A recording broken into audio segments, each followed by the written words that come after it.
नमस्कार, मी आपल्या सर्वांचे ट्रेंडिंग इंग्लिश या यूट्यूब चॅनलवर वॉर्म वेलकम करते। आज आपण त्या बेसिक टॉपिकविषयी जाणून घेणार आहोत ज्याला आपण आपल्या दैनंदिन जीवनामध्ये नाकारूच शकत नाही, कारण बरेचदा आपल्या बोलण्यामध्ये या शब्दांचा उपयोग आपण करतच असतो। आणि the topic about which I am speak is models. Models म्हणजेच कॅन, कुड, विल, वुड, मे, माइट, शाल, शुड। तर याच्याच विषयी आज आपण डिटेलमध्ये शिकणार आहोत, ते सुद्धा फार बेसिक पासनं। चला तर मग लेट्स गेट स्टार्टेड।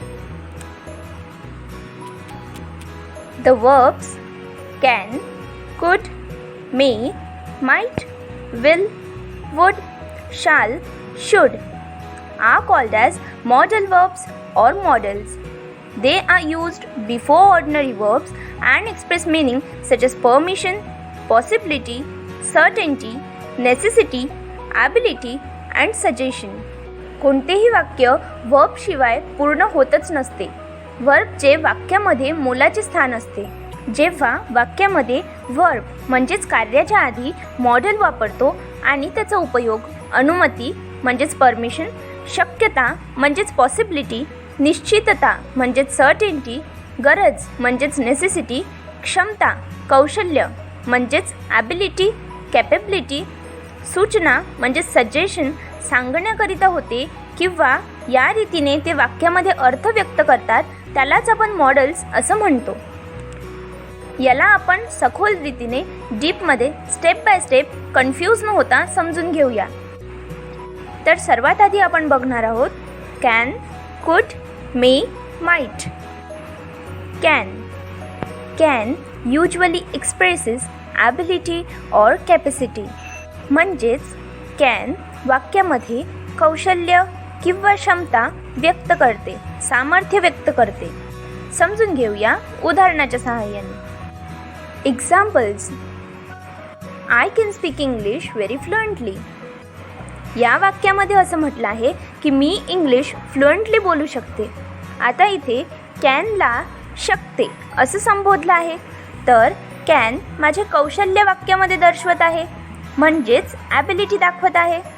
म्हणून जेव्हा वाक्यामध्ये कुठली ॲबिलिटी दर्शवली जाते तेव्हा आपण कॅनचा उपयोग नक्कीच करू शकतो। In this sentence can is expressing my ability, the ability to speak English very fluently. So can is here used to express ability. Next, I know that he can work this sum. म्हणजेच मला माहीत आहे की तो हे समीकरण सोडवू शकतो। परत या वाक्यामध्ये can सामर्थ्य किंवा क्षमता व्यक्त करत आहे। तर जेव्हा आपल्याला वाक्यामध्ये सामर्थ्य किंवा क्षमता व्यक्त करायची असते तेव्हाही आपण कॅनचा उपयोग करू शकतो। So any sentence which expresses ability or capacity comprises of can and it's obvious. Can you plant this sapling? आता ह्या वाक्यामध्ये प्रश्न विचारला गेलेला आहे आणि नेमकं हा प्रश्न काय विचारतोय, तर तू रोपटं लावू शकते का? या वाक्यामध्ये समोरच्या व्यक्तीची क्षमता विचारलेली आहे, म्हणजेच तुझ्यामध्ये हे काम करण्याची ॲबिलिटी आहे का, असंही आपण याला म्हणू शकतो। तर कुठलाही प्रश्न ज्यामध्ये आपण समोरच्या व्यक्तीला त्याच्या ॲबिलिटी, कौशल्याविषयी किंवा त्याच्या क्षमतेविषयी विचारतो तिथे आपण कॅनचा वापर करतो। The above example is of interrogative type when we are asking any question which expresses anybody's ability, we use can there. Now we'll look for another application of can and may. Can and may are used to express permission. म्हणजेच can आणि may चा वापर अनुमती घेण्यासाठी केला जातो। For example, may you give book to her किंवा can you give book to her? या वाक्यामध्ये असे म्हटले आहे की तू तिला पुस्तक देऊ शकते का? या वाक्यामध्ये अनुमती व्यक्त केलेली आहे आणि ही अनुमती कॅन आणि मेचा वापर करून घेतलेली आहे।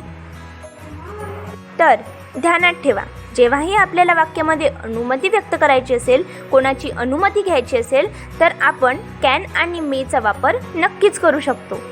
Here may and can are used to take permission to give book to someone. दुसरं उदाहरण बघूयात. You may wait for a while किंवा you can wait for a while. तू थोडा वेळ थांबू शकतो असे इथे म्हटलेले आहे. तर इथे थोडा वेळ थांबण्याची अनुमती दिली आहे किंवा अनुमती व्यक्त केल्या गेलेली आहे. जर वाक्यामध्ये अनुमती व्यक्त करायची असेल तर वाक्यामध्ये मे आणि कॅनचा वापर करण्यामध्ये काहीच हरकत नाही आहे. In this example, the permission is granted to wait for a while with use of can and may. But keep in mind that may is rather formal. म्हणजेच मेचा वापर बहुतेकदा आपण फॉर्मल कामांसाठी करतो.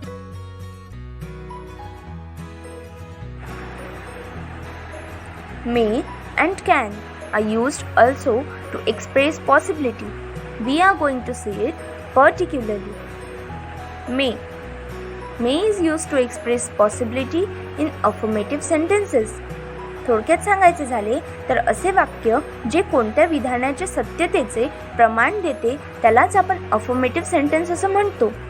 आणि असे अफर्मेटिव्ह सेंटेन्सेस ज्याच्यामध्ये शक्यता व्यक्त केलेली आहे त्यालाच आपण मेचा वापर करून पूर्ण करतो. Let's understand it properly with the help of examples.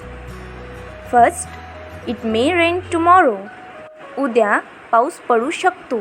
इथे पाऊस पडण्याची शक्यता व्यक्त केली आहे. मेचा वापर करून हे विधान केले आहे. तर जिथे कोण्या गोष्टीची शक्यता तिथेच मेचा वापर. Here the possibility of raining is expressed and may is used for that sake. The above sentence is affirmative here. So, may is correctly used to show possibility in this sentence. Second, he may be at tennis hall this time. या वेळेला तो tennis हॉलला असेल.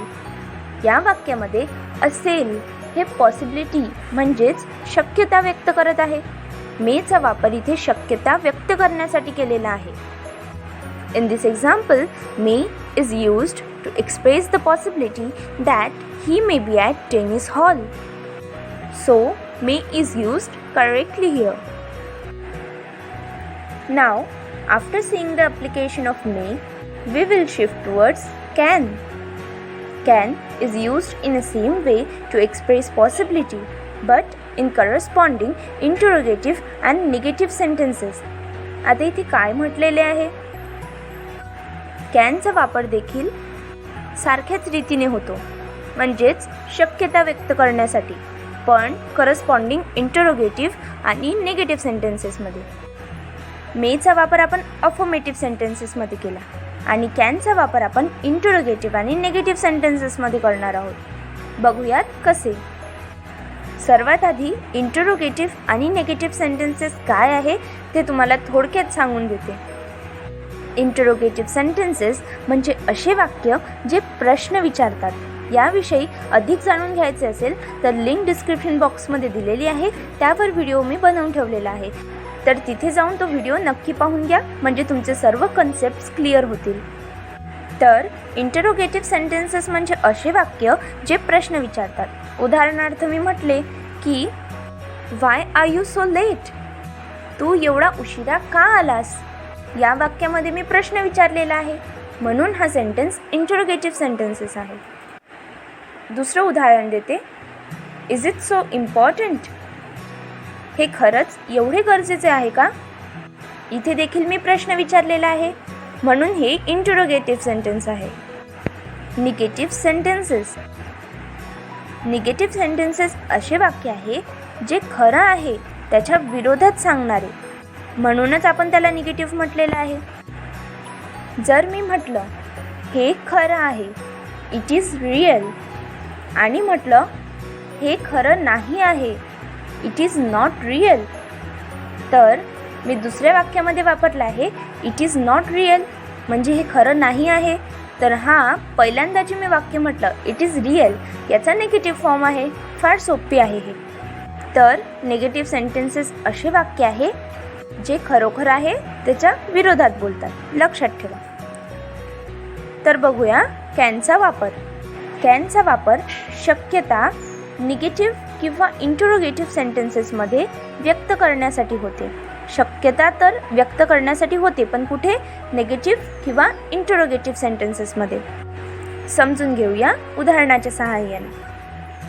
For example, can this be true? हे interrogative sentence आहे, कारण इथे प्रश्न विचारला आहे. हे खरं असू शकते का? या वाक्यामध्ये कॅनचा वापर शक्यता व्यक्त करण्यासाठी झाला आहे. In this case, a thing is asked to be true. Now, this is a possibility asked in form of interrogative sentence with help of can. दुसरं उदाहरण, It cannot be true. हे खरं नसू शकते. या वाक्यामध्ये जे की निगेटिव्ह सेंटेन्स आहे, खरं नसण्याची संभावना, खरं नसण्याची शक्यता म्हणजेच पॉसिबिलिटी इथे व्यक्त केलेली आहे कॅनॉटच्या सहाय्याने. कॅनॉट इथे नॉट हा निगेटिव्ह सेंटेन्स दर्शवत आहे, म्हणून आपण इथे कॅनचा उपयोग केला आणि निगेटिव्ह असल्यामुळे आपण इथे कॅन नॉट वापरलं. The above sentence is the negative sentence comprising of cannot, which is showing possibility of a thing not to be true. So, can is used here appropriately. Let us see where else is may used. In very formal English, may is used to express a wish. may चा वापर आपण इच्छा व्यक्त करण्यासाठी करतो. For example, first, may you achieve every desired success. इथे आपण सदिच्छा व्यक्त केलेली आहे की तुला इच्छित असलेले सर्व यश तुला मिळो. तर मेच्या सहाय्याने आपण विश व्यक्त केली आहे. May is used here to express a wish in this sentence. Second, may you have a safe and happy journey. तुझा प्रवास संरक्षित व सुखद जाओ. पुन्हा मेच्या सहाय्याने आपण इच्छा व्यक्त केली आहे. So again may is depicting a wish that journey to be safe and happy. दोन्ही उदाहरणांमध्ये आपण सदिच्छा व्यक्त केली आहे, म्हणजेच विश व्यक्त केली आहे, ते सुद्धा मेच्या सहाय्याने. Use of could and might. Could and might are used as the past equivalents of can and may. can आणि may ला जर past form मध्ये यूज करायचं असेल तर could and might चा वापर करावा. could and might हे can and may चे past form आहेत. past form म्हणजेच भूतकाळ.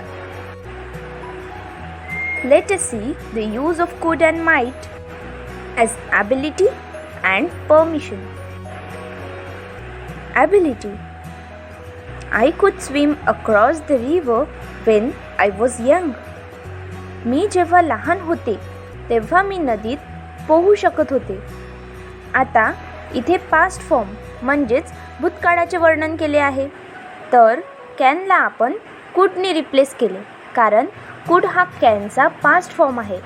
या वाक्यामध्ये लहानपणीचे वर्णन केले आहे, म्हणजेच साहजिकच हा भूतकाळ आहे, म्हणूनच इथे कुडचा वापर झालेला आहे.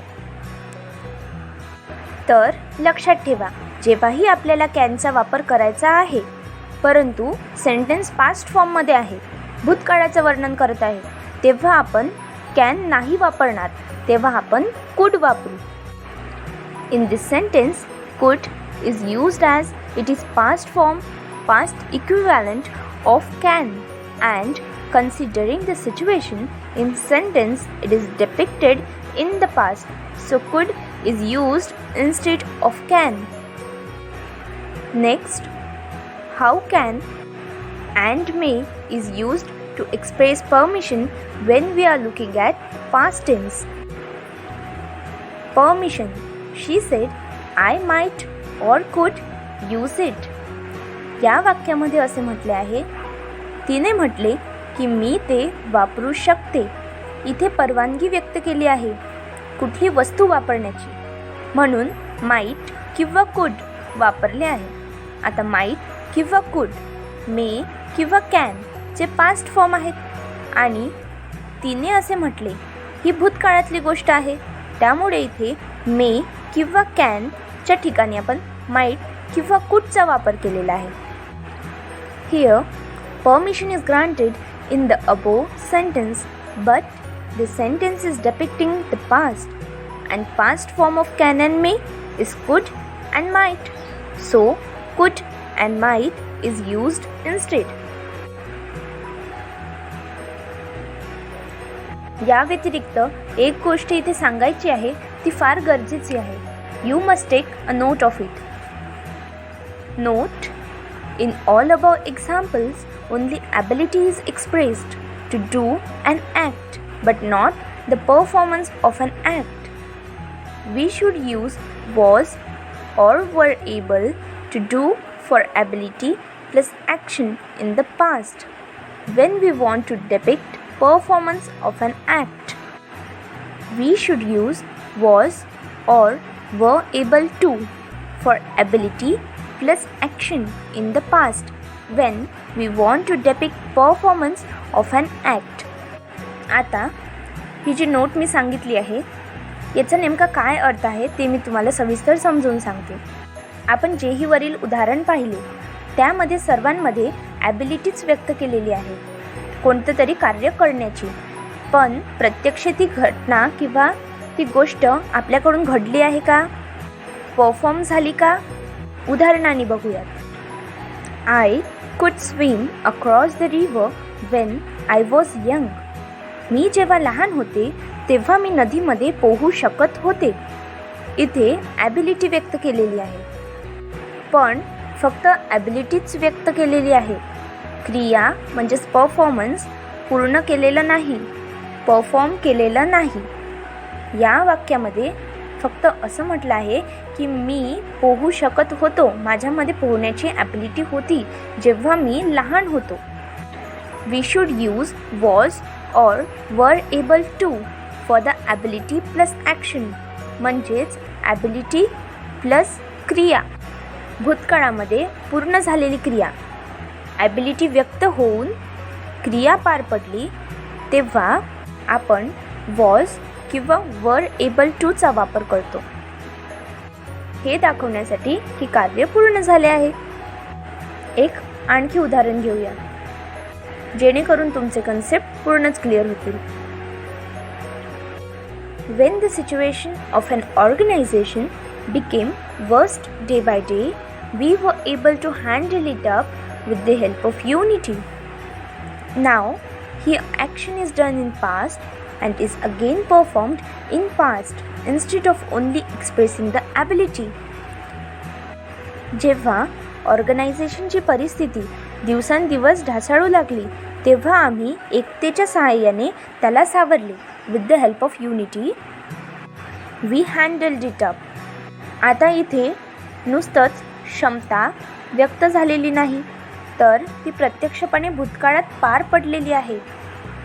परफॉर्मन्स इज डन होलली, म्हणून आपण इथे वॉज किंवा वर एबल टूचा वापर केलेला आहे. आणि हे लक्षात ठेवा, अशा उदाहरणामध्ये अशा केसेसमध्ये वॉज किंवा वर एबल टू वापरणेच योग्य आहे. Next we will see another application of might. Might is also used to express a degree of dissatisfaction or reproach. माइटचा वापर असमाधानकारक भावना व्यक्त करायला देखील होते. Example, you might pay a little more attention to your behaviour. तुझ्या वागणुकीकडे तू कदाचित थोडं जास्त लक्ष केंद्रित करायला हवे. आता इथे माइटचा वापर असमाधानकारक भावना व्यक्त करायला झालेला आहे. समोरच्या व्यक्तीच्या वागणुकीबद्दलची भावना इथे व्यक्त झाली आहे आणि ती भावना असमाधानकारक आहे हे नक्कीच आपल्याला या उदाहरणावरून कळतच आहे. तर इथे अ degree of dissatisfaction or reproach व्यक्त झालेला आहे. म्हणून आपण इथे might वापरला आहे. Might is used appropriately here because here we expressed a degree of dissatisfaction regarding the behavior of a former person, and we said that the former person should pay a little more attention to his or her behavior. या रीतीने आपण can, could, may, might चा वापर बघितला व त्याला उदाहरणाच्या सहाय्याने छान रीतीने समजून घेतले. आणि हा व्हिडिओ बघून सुद्धा जर तुमचे काही कन्सेप्ट्स अपुरे राहिले असतील, क्लिअर झाले नसतील तर मला कमेंट सेक्शनला नक्की कळवा. व्हिडिओ आवडला असेल तर लाईक बटन नक्की हिट करा. And if you want to be perfect in all the essentials of English grammar to speak English fluently, so stay tuned with me. Subscribe to my channel, press the bell icon given below to never ever miss any uploaded video. Subscribe करा, bell icon press करा, जेणेकरून मी upload केलेले नवनवीन videos आपल्यापर्यंत वेळेत पोहोचतील आणि कुठलाही व्हिडिओ मिस होणार नाही. Bye bye. Thanks a lot.